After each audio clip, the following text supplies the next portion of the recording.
Welcome to Practicing Connection, a podcast exploring the personal stories and collective practices that empower us to work together to improve our resilience and readiness in a rapidly changing world. Here to start the conversation are Jessica Beckendorf and Bob Bertsch. Hi, thanks for listening to the Practicing Connection podcast. I'm Jessica Beckendorf.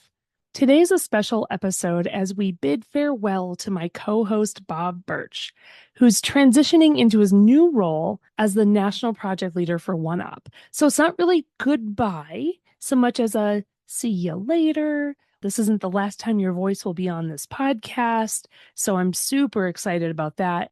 I'm really excited about and happy for you in this new role as well. So we're going to focus today on the journey of this podcast and Bob's experiences within that. So basically, this is like our interview. We're doing an interview of Bob this time instead of Bob doing the interviewing. And he's also going to share a practice with us. So hi, Bob. How are you? I'm good, Jessica. Didn't know if I was prepared for thinking about that, like the end of the podcast. This really is sort of, like you said, maybe not the last time that my voice will be here, but yeah, my last significant contribution for a while anyway. So I'm okay until you made me sad. No, I'm kidding. No, I'm good. I'm good. Thank you. We did try to talk you into, I think, a January or February episode. So we had an idea on that. And you set a pretty good boundary, which we do talk about on this podcast. That's right. Check out episode number. No, just search onehop.org for boundaries. I'm sure you'll find at least a couple practicasts. Yeah, exactly. Well, this has really been an incredible journey. We've been working together for a long time. I think you're way better at this than I am, but I'm pretty sure it's been 9 years about. Yes, you're on. It's actually about to be 10 because I started my journey with OneOp in 2015. So yeah, it's about to be 10 years. So 9 years. And we've been doing this podcast for 5 of those 9 years. We started with, just a few episodes a year, and then we grew it into many more episodes. So this has been really an incredible journey. We've done tons of iterating. As we reflect on your time here, I want to dive into some of the highlights and I guess lessons learned. So can you share a few highlights from the last several years in your role and on the podcast?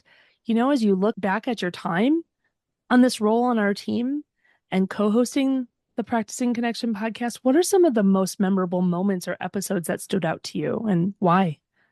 The first thing that came to mind, Jessica, and thank you for this question, is our first attempts at podcasting. This is before we even had a thing called Practicing Connection podcast or even the Practicing Connection in a Complex World podcast, which was the original name of the podcast.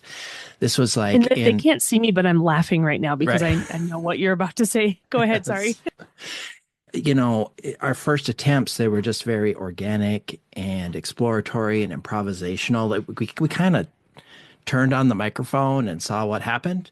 And it was great. And I think that helped us learn about what we were together as a team in those initial attempts. We knew each other, we had done some work together, but like, what does it really mean for the two of us to, combine? And it makes me think of one of our early episodes of what was then called the Practicing Connection in a Complex World podcast, the actual podcast, not these burgeoning attempts I'm talking about, but an actual episode we did on transformational relationships. And we talked about the idea that people can connect with each other in a way that sort of causes something new to come, not just one idea or thing, but like this third entity that is the relationship, right? It's like the space between the two people that kind of emerges.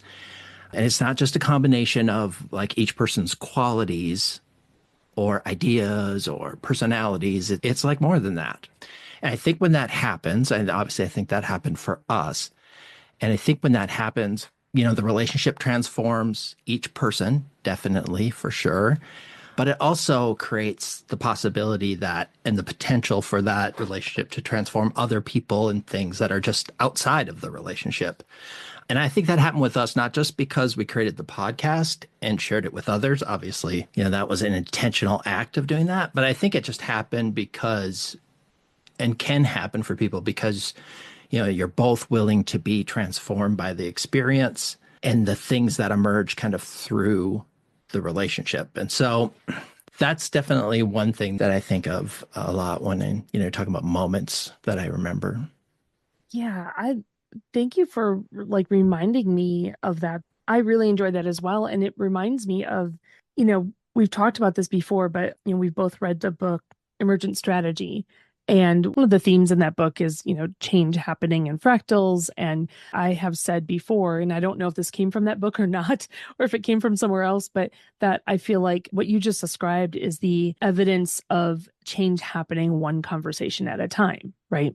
That's brilliant. Yes, that is a much better way of putting it than I was putting it. But no, that's what it felt like, right? That's what those first attempts were. I mean, change was happening, like you said, in those conversations. And I think, and it's continued, as we've refined it, it's continued to create change, I think, not just for the two of us, but hopefully for anyone who's listening to the podcast now.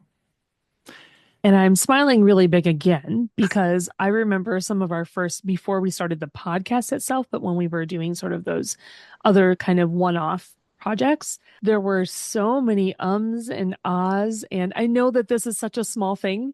And we were both so conscious of all of that sometimes our trying to speak was really stilted. Anyway, that's just a skill versus, sort of a big growth and change kind of comment. But that was really funny. And then us trying to talk about trying not to do as many ums and ahs, which made us more self-conscious. Which made us more, yeah, that was kind of funny. Yeah, the other thing that comes to mind when you pose this question is just that, there was a moment where we were able to find the connection between the work that we wanted to do together and military family readiness. So what OneOp is about, right, is about supporting military family readiness through the support of military family service providers. And I don't want to go into too much history, but I'll just say that the history of the team that we were on, was kind of a roller coaster ride. We were doing one thing and then we were doing another thing. And, then there was this moment where you and I started working together and we were trying to find our way. And we were in Fargo, North Dakota. That's where I am right now, folks, with our colleagues, Steve Judd and Bridget Scott. And we're drawing on big sheets of paper and ideating and trying to find our way. And Bridget started talking about the military family readiness system. It's a DoD defined system that is defined in policy. And there was just a spark, right? Our interests in networks and community and collaboration and leadership all started to mesh with this idea of the military family readiness system that is described in policy as a complex adaptive system, which combines all of these resources and people and opportunities to support military families, whether that system of resources isn't just in DoD or just in the branch services or just on installations. And so envisioning it that way really helped us figure out how we were going to help service providers thrive as part of that system. And so it was like one of those moments of clarity where you're just like, you feel lost in the woods and and suddenly there's an opening and the sun is shining through. And yeah, so that's another one that sticks in my head. Oh, I remember that meeting really well. I'll never forget that. It's like it all suddenly made sense, right? We knew we had a place and we were really kind of struggling to get our feet under us with it. And then suddenly we were like, oh, this is exactly it.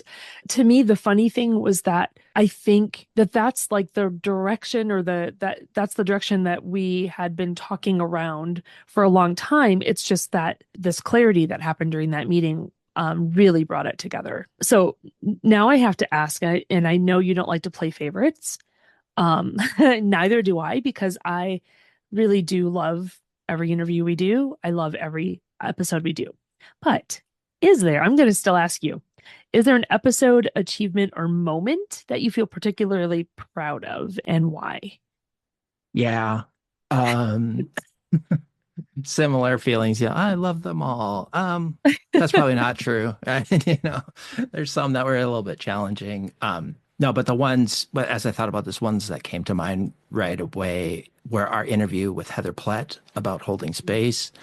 Yeah. And then like a two-part episode that we did with Bjorn Peterson around creativity and change. And the reason those I think came to mind is because we like to kind of push at the edges a little bit around here on Practicing Connection. We like to kind of push the envelope a little bit, maybe challenge ourselves definitely, and maybe challenge the thinking of folks who are listening to kind of see how does this fit, right? So we have this frame of military family readiness and the military family readiness system, and our work as service providers or extension educators or however you're contributing to that system. And it might not always make sense how holding space matters or how we might be able to use art or poetry or songs in our work. And so those were two episodes that kind of stuck out. And of course, Bjorn, especially because, you and I had an opportunity to like sit down and have dinner with him in person, which is a rare occurrence for us in terms of podcast guests.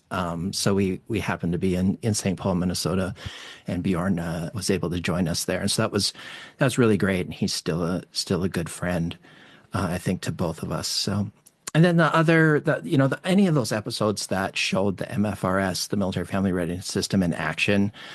Food Security Hawaii Working Group, which, Arlita and Kina and Lorna. So Arlita works on Joint Base Pearl Harbor Hickam. Lorna works for the Hawaii National Guard, and Kina works for Hawaii Food Bank, I think it is called. And they joined us together, and they were part of this Food Security Hawaii Working Group. And we got to hear about the unique challenges that they have in terms of food security on the island. We also got to hear how they're collaborating, how they're working together across these, silos, boundaries, whatever you want to call them, to address the problem through collective action. And so I think that's what we've always been about. And there's lots of other, episodes that come to mind on that one, but that one was really, really affecting. And you could, I think we came away being able to feel how much those three people cared about that issue and about the people that they were serving. And that comes through on all the interviews, but that it was visceral to me after getting done talking with them. So that one really, really sticks out. I'm really enjoying being reminded of all these. I think I'm going to go back and listen to some of them. Let's put the focus a little bit on your own growth. How has your experience with the podcast and your role so far at OneOp influenced your personal and professional growth? Are there any kind of particular lessons or insights that you've gained? It's definitely changed my career remarkably. Just recently had a chance to have some conversations with some of our colleagues, and especially Dr. Kyle Kostelecki, who's the PI and project director for OneOp. And we are both talking about like, oh my gosh, if this person hadn't talked to this person, or if this person hadn't ever told me about this, or if I had never met so-and-so, like, how do we get from, for Kyle, it's been a little bit longer, but for me, it's been about 15 years now. How did I get from 15 years ago to here? And a lot of it has been the opportunity that OneUp has presented, I think, to everybody who has worked on the project. And also that what is now called the Extension Foundation. In the olden days when I got involved, it was called the E-Extension. But both of those organizations really helped me, and I think others, build a national network. And for me, it was important because it went beyond the confines of my specific role at my university. My job for most of the time I've been with OneUp at NDSU was web technology specialist. But my interests went beyond that, into adult education and community development and network science, and in places that, I wasn't able to necessarily, even though I tried in my role and probably pushed the edges of my role at NDSU as well, but I wasn't able to kind of fully embrace those things. And OneUp was the way for me to pursue those interests and do the kind of work that I wanted to do. And the podcast has been the place where we have those conversations about those things, right? Those things that I think you and I both care about. And I hope everybody who listens, cares about at least some of those things. And then we could find the intersections between those different ideas and explore what those ideas would mean in the context of military family readiness for service providers and adult educators, and really forge a path towards applying it to family readiness and well-being. And so that's been transformational for me from a personal and professional growth standpoint.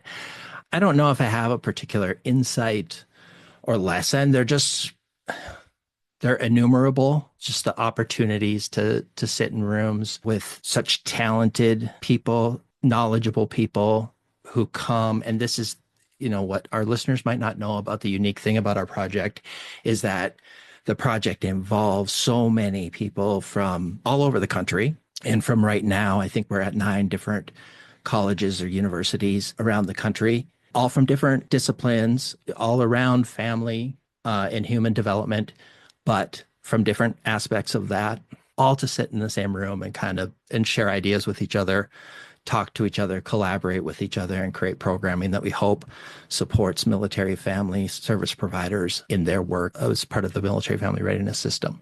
So that's been awesome. All the times we've been in rooms and just had an idea come out that's totally transformed sort of how we think about things. I'm remembering Steve Judd handing me a book one time, and I can't remember the name of it. You probably have it on your shelf. Connecting to Change the World. Yeah, I'm looking back on my shelf right now. Right. Steve's like, you should read Connecting to Change the World. And from reading that, we're like, okay, our team's going to do something completely different now. And we met with the national project leader at the time. We're just like, hey, we're going to do something completely different because we read this book. And it's just an example of like how that shared brain power, the connection and collaboration can just, like I said, make change. I think that's what we've always been talking about is like, how do we connect with each other so that we can make positive change in the world? And that has just happened so many times in this project. I can't count them.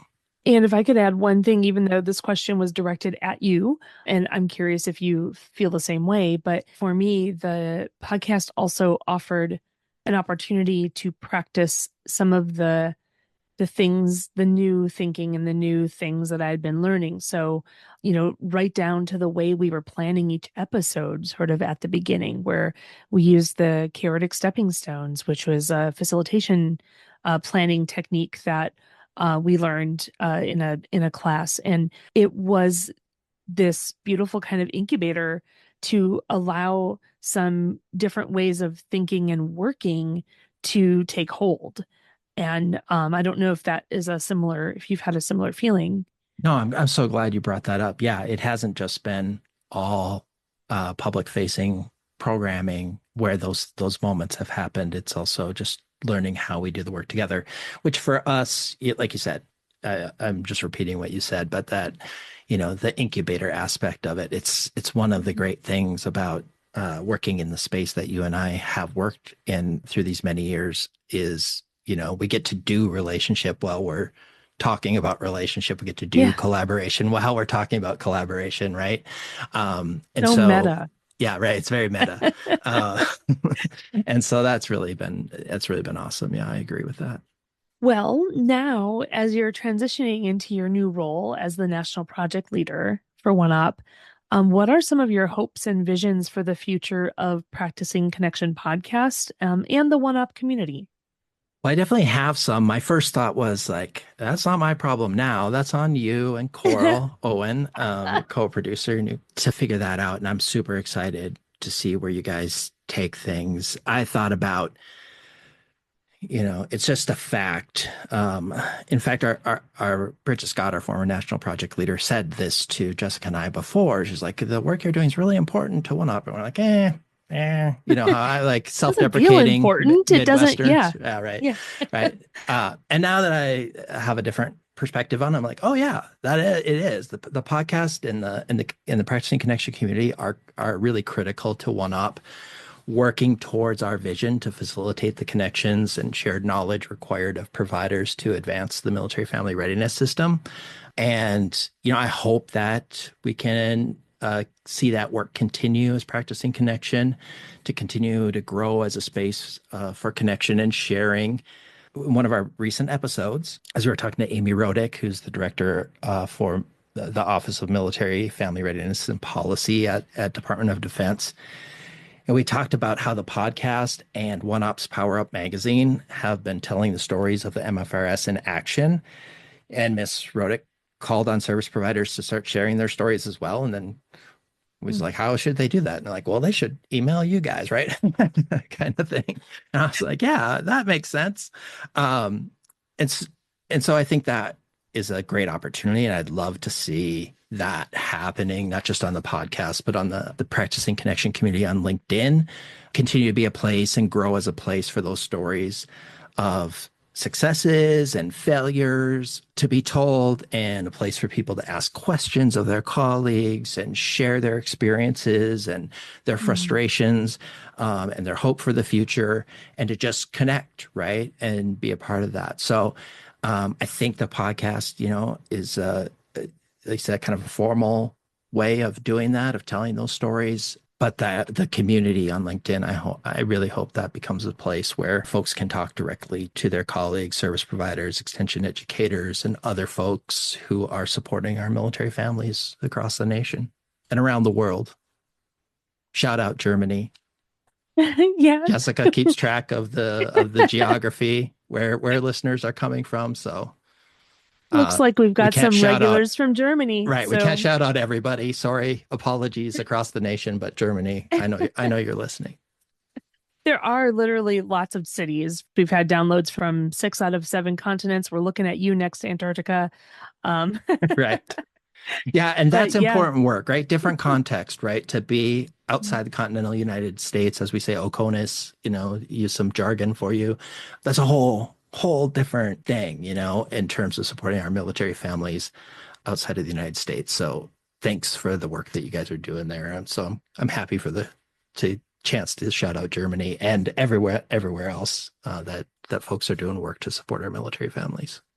Well, I can't tell you enough how much I appreciate the collaboration we've had, the leadership you've provided on, the podcast and kind of all of our programming here, and also just our friendship. This is an amazing experience for me, and I'm excited to kind of take the next leg, but I'm really excited to see your work change as well. And let's maybe end here with, again, not a final practice that we're asking for from you, because you'll be back on here as a guest. But yeah, could you share a practice or strategy that's currently supporting your personal and professional development, and share a little bit about how this practice has helped you navigate your role and responsibilities? All right. I warned Jessica before we started recording. I'm going to talk about meditation again. And some of you have probably heard me talk about it many times before, but it is my practice. Like literally, it is my practice. It's supportive in so many ways. Primarily, it helps me be mindful, which makes sense. That's what meditation is about. But it's so important to be able to direct my attention and to notice things. My new role is a role where there's lots of moving parts. Like I said, there's 9 different partner universities, lots of programming happening. Check out our webinars on oneop.org, podcasts, there's blogs, there's just lots of stuff happening. So this honing the ability to notice is really important. Notice when I'm talking too much, which might be happening right now. Notice when the room changes, even the virtual room. Jessica and I both have done a lot of facilitation. There's that feeling in the physical room. You're like, they're not getting it, or they're not picking up what we're putting down, or, that kind of thing. And you're like, oh. Or they're hating what we're putting down. They're hating what we're putting down, right? So noticing that is really an important part of facilitation, and my meditation practice sort of helps me with that. Noticing facial expressions and tones of voice, and noticing, what I'm feeling, like when my emotions are popping up, and how my body is feeling, and how that might be affecting whatever's happening in that moment, whatever conversation is happening in that moment. So that's just one part of it. We've talked about equanimity on a practicast before. That's another thing that meditation practice brings to me, like an even-mindedness. My colleagues, might not think I'm very even-minded, but you should see me when I'm not meditating, folks. Right? Just that ability to kind of disrupt the automatic reactions that we have, and being able to do that when I need to, and not get caught up in what I'm feeling, but lean into the experience that I'm having. And that helps, that helps. I think in a leadership role, it helps you to not cut off conversations and to allow sort of the conditions for change to emerge, and let things happen, it's the hardest thing. I think over the years, I've counseled leaders and sometimes preached at leaders, is like, you can't steer the ship all the time, but it is our instinct to want to. And so being aware of that instinct and being balanced about it, practicing equanimity has been really important. And another thing that we practice in meditation practice is acceptance of what's happening, even if it's unpleasant or pleasant, to accept that. And that's really helped me with my patients, as Jessica knows, like change doesn't happen fast enough for me a lot of times. And so that acceptance of kind of what's happening has really been important. So I meditate daily, and yeah, I think it's changed who I am, and informs everything that I do. Meditating is important. Finding quiet time, that can be very helpful. I would suggest, seeking out teachers and seeing if you can find guided meditations that can help you cultivate some of the skills, the different skills. Just being quiet and listening can cultivate a lot of those skills, especially mindfulness. But if you really want to get into some of the other ones, guided meditation is the practice that I do. And I encourage you to give it a try. And if you ever have questions about it or want to reach out, join the Practicing Connection community on LinkedIn and post a question about it, and someone will get it to me if I don't see it, and I'd be happy to have a conversation about it. Well, that sounds like it's been a beautifully transformational practice for you. So thank you so much for sharing. And I have you to thank for that. By the way, I have Jessica to thank for that. Pandemic days. She recommended an app to me that got me started meditating. And yeah, it's been a great journey.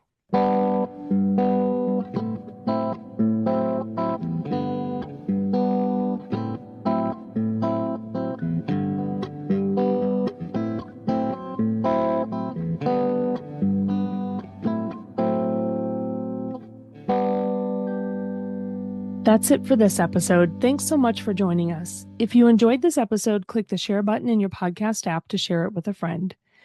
Thanks also to our incredible team, co-producer Coral Owen, announcer Kaylin Goebel, Joyce Vaughn and Maggie Lucas from OneOp's marketing team, and Nathan Grimm, who composed and performed all the music you hear on the podcast.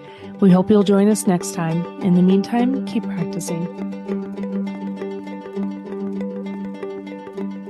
The Practicing Connection podcast is a production of OneOp and is supported by the National Institute of Food and Agriculture, U.S. Department of Agriculture, and the Office of Military Family Readiness Policy, U.S. Department of Defense, under award numbers 2019-48770-30366 and 2023-48770-41333.